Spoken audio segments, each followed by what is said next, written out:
originally had another video that I was going to upload to Facebook. And as I was uploading it, I realized what the date was, June 16. Now, for those in Scotland, you might not recognize this day, but for South Africans, this day is really important. It's actually a public holiday in South Africa today because in 1976, 20,000 young people under the age of 18 decided to protest. They protested the fact that they were now going to be educated in Afrikaans. Afrikaans was their third or fourth language, and they now had to learn how to do mathematics and science in a language that they didn't know. Not only that, it was also the language of the oppressor, white people that were in government at the time. So they decided to peacefully protest. 20,000 young people gathered at their schools and marched. They didn't get very far until the police opened fire on them. There's a famous photo that you might have seen, and before I show it, just a warning, it's quite graphic. In this photo, you'll see a young Hector Peterson being carried. Hector Peterson was the first young person killed in those protests. An innocent young man under the age of 18, a boy, killed for protesting for equality, to be educated in a language of his choice. According to official government documents, originally they had the death figure at 27. They revised that figure eventually to 176. But the real figure of young people under the age of 18 killed that day was 700. 700 innocent black lives killed because they wanted equality. In 1953, this then South African government, elected democratically by a minority white population, passed a law called the Bantu Education Act. This Education Act meant that black people could not be educated in the same way as white people.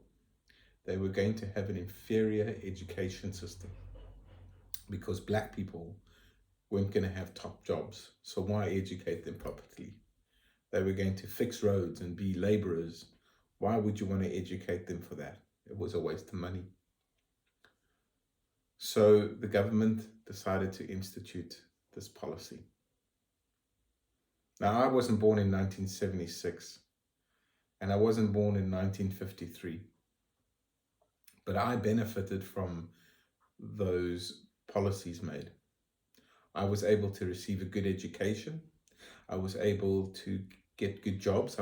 My parents were able to get money just because they were white. In Exodus 20, we read about sins being generational, that people will suffer the sins of their forefathers. And I always thought that was a little unfair. But as I've gotten older, I've understood it a bit better. That it's the decisions that are sometimes made before us affect us. The decisions in 1953 put me at an advantage. Those sins of 1953 and 1976 put me at an advantage, where those who were black, who were born in the same time as me, same year, same day, they were disadvantaged. So those sins of my forefathers benefited me and destroyed other lives. And sometimes the decisions we make today have an effect on the future. The decisions our politicians make on our behalf today can be felt 50, 60 years from now. For many of us, we might not have had a hand in slavery at all. We might not have had a hand in the oppression of Black people or colonialism, but my experience has been that we suffer the sins of our forefathers. Sometimes we benefit from the sins of our forefathers, and whilst others suffer. So today, as people around the country are marching, people around the world are saying no to violence against Black people, may we hear them. May we hear what they are saying, not in defense, but to hear the oppression that has been placed on them, and how the sins of our forefathers have affected them and maybe perhaps benefited us.